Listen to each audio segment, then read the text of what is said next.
And now it's time for the most entertaining, unpredictable prediction show on the face of the earth. It's NFL Weekly Predictions, starring Jason Powers, Jay Sizzle, and Steve Champagne. And now to your predictions. Hey guys, welcome to NFL Weekly Predictions. Jay Sizzle, Jason Powers with you.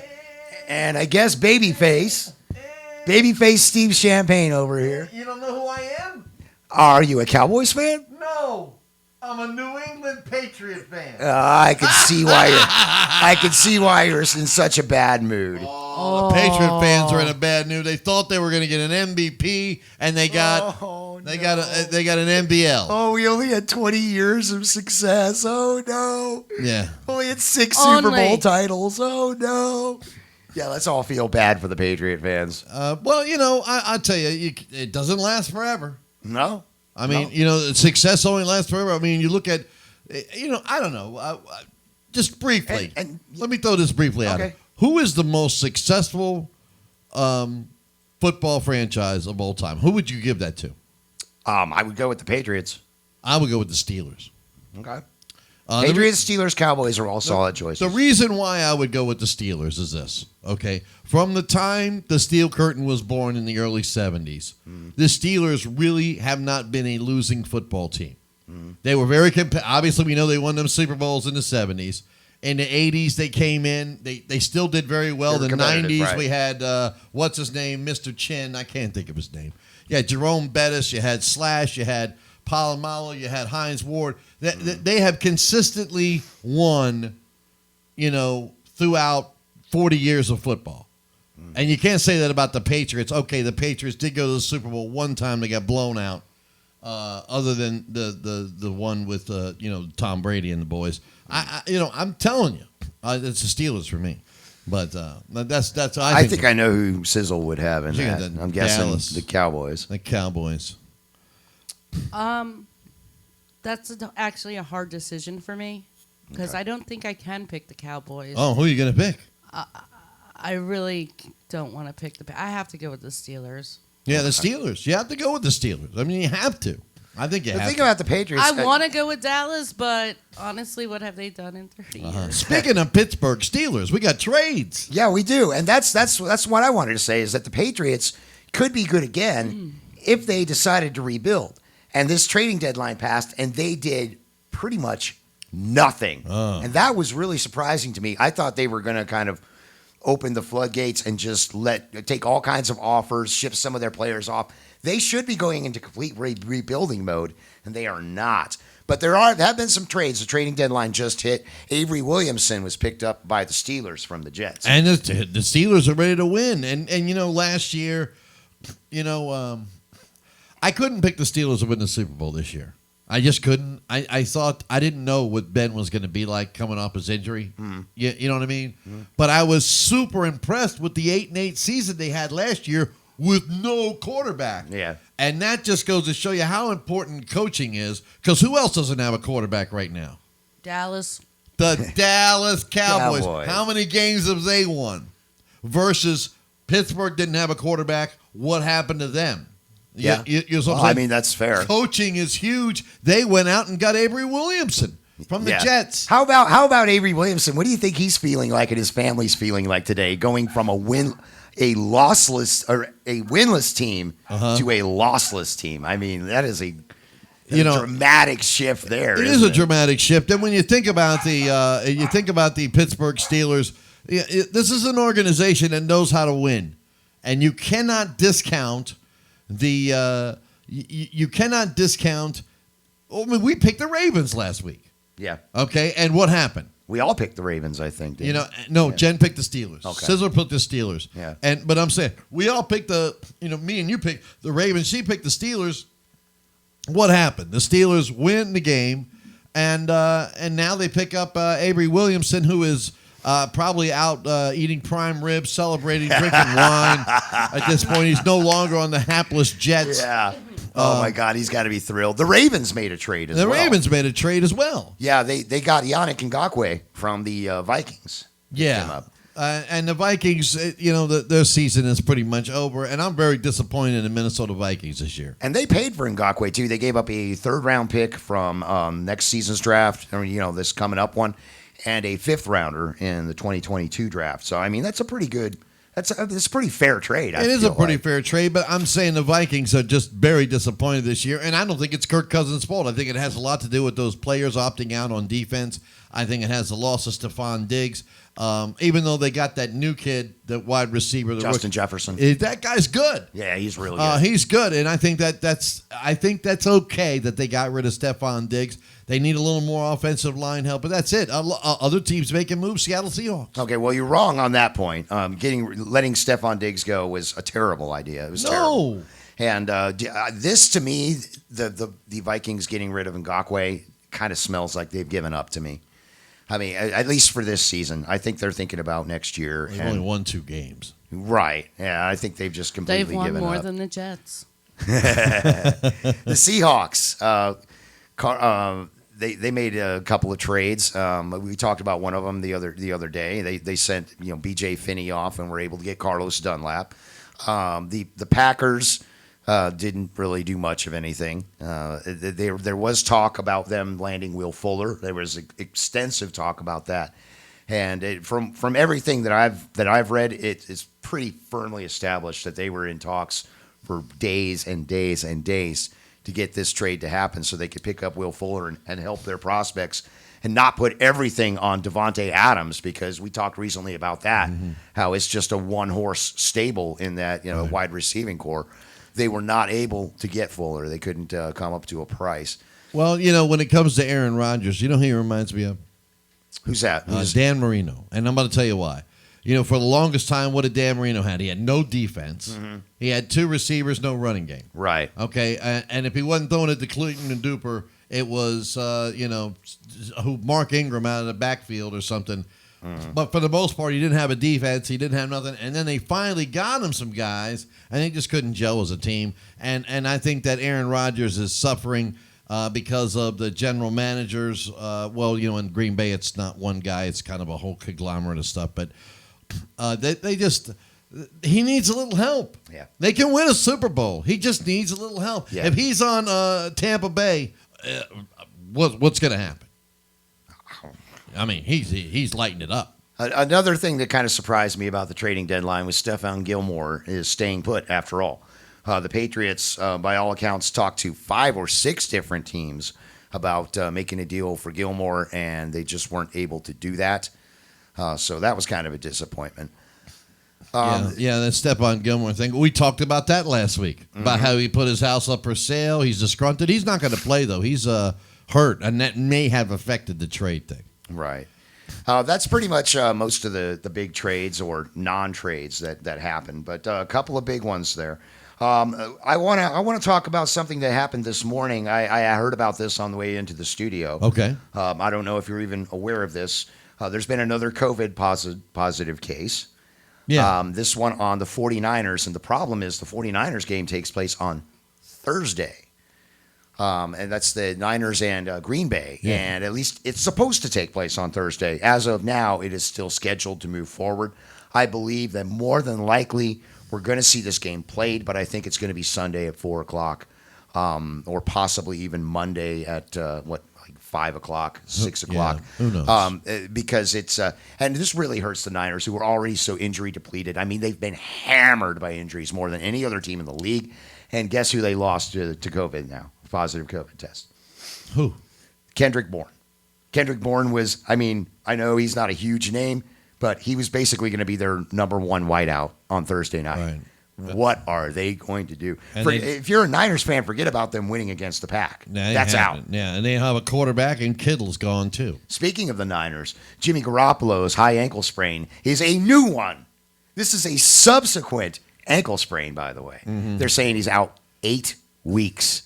Also, George Kittle, or 6 to 8 for Garoppolo. And Kittle's going to be out 8 weeks. I mean, it just goes on and on. He's pretty on much with done for the Niners. year. And the Niners, the big question with such the a shame. Niners is Garoppolo even going to be there next year? Right. Here's the thing is with Jimmy Garoppolo. Can he play? I think he's okay. I don't think he's Joe Montana, but he's not, he's not terrible. Yeah, he's not Blake Bortles. Right. Yeah, but he gets hurt a lot. Lately he does. He gets hurt a lot. Of course, breaking news with the Cowboys, poor Red Rifle Andy Dalton, he's tested positive. Really? I don't think that's going to I don't think Well, that's he wasn't going to play because of the wasn't gonna concussion play. anyway. Yeah, but so I mean, But he tested positive, didn't yeah. he? Oh, wow. So Yeah, I didn't mean, that's even the know news that I've heard. Wow. News and The rumors. Red Rifle. What are we going to do? Does this affect the Cowboys' chances of winning this week? No. No, No, it because they doesn't. weren't going to win. No, it doesn't. They weren't beating the Steelers with the Red Rifle. Good question. They weren't beating the Steelers with Dak Prescott. I mean, I know in pre-show we were talking about maybe next week. I'm going to put you on the spot. Oh, okay. Rest of season. Who wins more games, Cowboys or Jets? Cowboys. Cowboys. Yeah, I think so too. But we might be talking about 2v1 here. I mean, these teams are both just dreadful. And if you're I wish the Cowboys were playing the Jets this week. That'd be fun. if you're Jerry Jones, who do you draft if you get the number 1 or number 2 pick?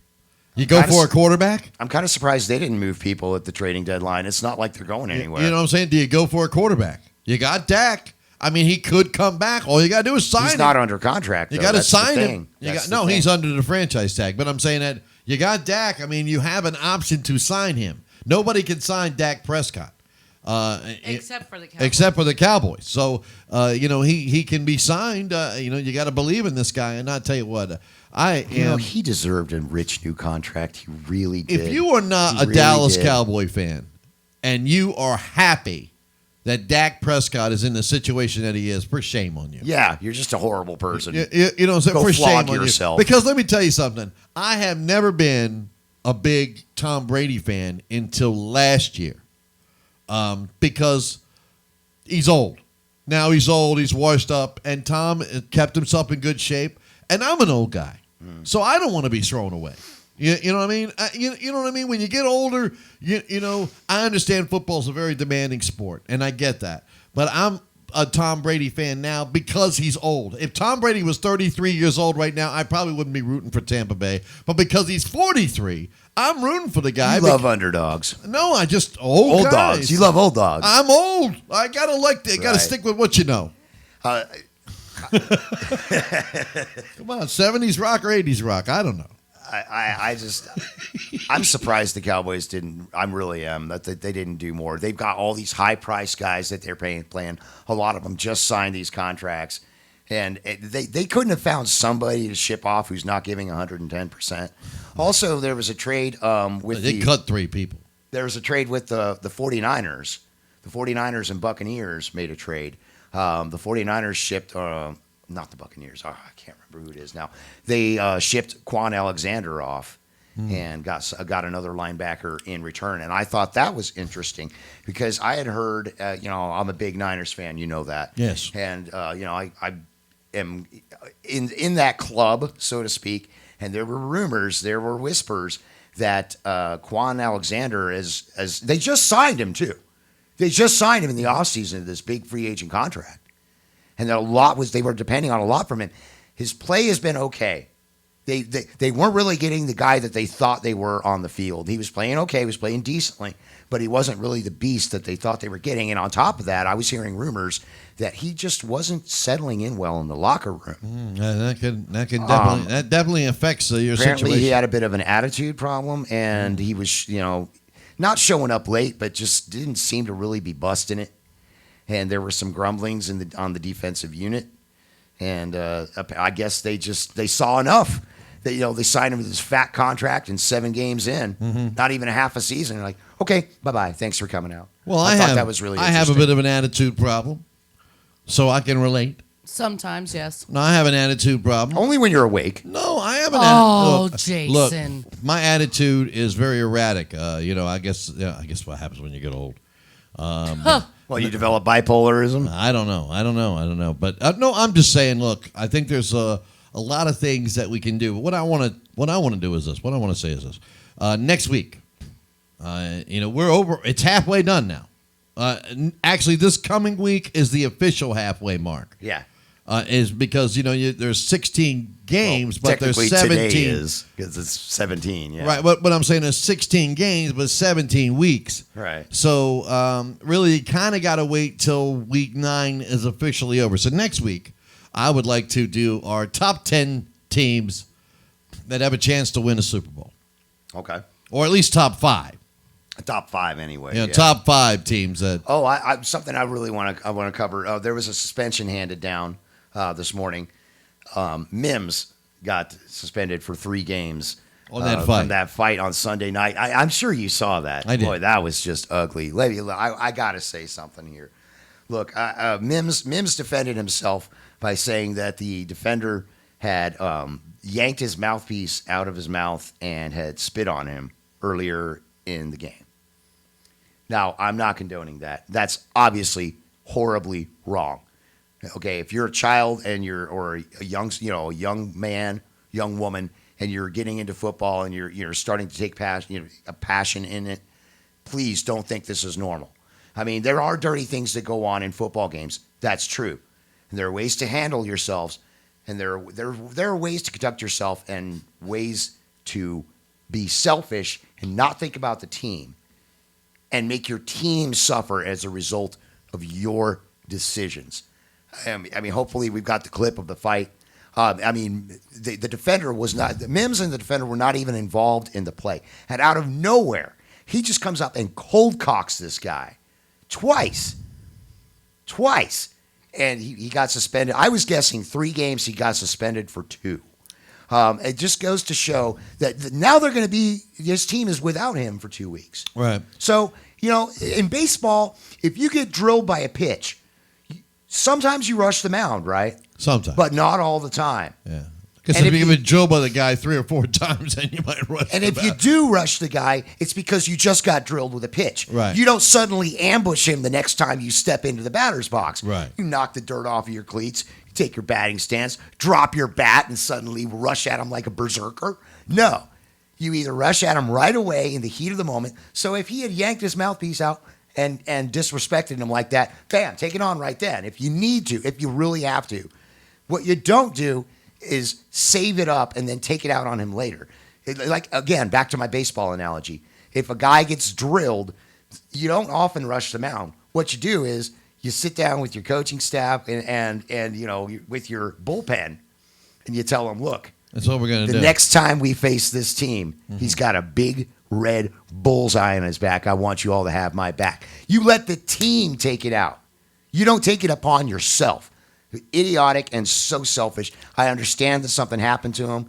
He shouldn't have done that. Well, I'm going to say this real quick, and we wrap this segment up. There's 2 things I want to say. A, I love a good fight, and B, I love controversy. I think everybody likes to see a good fight. It might be the wrong thing to do, okay, but I do like watching it. Most sports fans. I said, you 2 barbecued me over that Mason Rudolph football helmet smashed by Miles Garrett. I loved it, even though I thought it was Wrong. not cool. At least he got caught up in the moment, and he can use that as an excuse. Exactly. He can't say, but- well, but I you sat don't know on it what for happens. an hour. And There's, then a, went. break, so what there's you- a breaking point to every person. Okay, and I'm saying that you could say something to me. You could say, "Steve, you're just so stupid." You could cut me down. You could say something, but if you said something that really got under my skin, you don't know what that is. It could set me off. I've seen it happen. Many times, not in sports. But would you do it in the moment, or would you wait until an hour later when we're sitting down eating dinner and Now that suddenly I'm you older, jump over the table? Now that I'm older, I think differently than I do when I was younger. When your baseball analogy, I'm just thinking, look, he's on first base. Pitcher strikes the next guy out. The inning's over. Hey, attack the pitcher then. That's like one of the presidential candidates said last night. Hopefully, with wisdom comes some knowledge. Yeah, and I'm different than I With was. age comes I mean, some come wisdom. on, you're different. You don't act the way you did 20 years ago. Of course not. Okay, but I'm saying, so course you not. think differently. These guys are the age you were that you used to think differently than now. So I'm not saying it was right. I'm just saying that sometimes the heat of the moment, guys hear a word, they go crazy. They go crazy. So what you're saying is they were a prisoner of the moment. Could be. No, that's just it, though. They should have been the prisoner of the Should moment. have been a prisoner of Right. the moment. He could at least use that as an excuse. Look, the guy spit on me. I lost it. Okay, it happens. I'll accept my suspension. But to save it up for an hour like that was just unconscionable. That was terrible. He should have gotten at least 3 games for that. Well, we got our NFL predictions that we got to do. Some crazy predictions this week. I, unfortunately, am the loser again. I want to appreciate all the cards and letters that are coming in, which happens to be a big donut, that are supporting me and telling me how great I am and how I should be winning more games, but I'm not winning any games. I'm 4 games back, I think. I'm not sure. Says we'll have the official total in the next segment. NFL Weekly Predictions will continue right after this.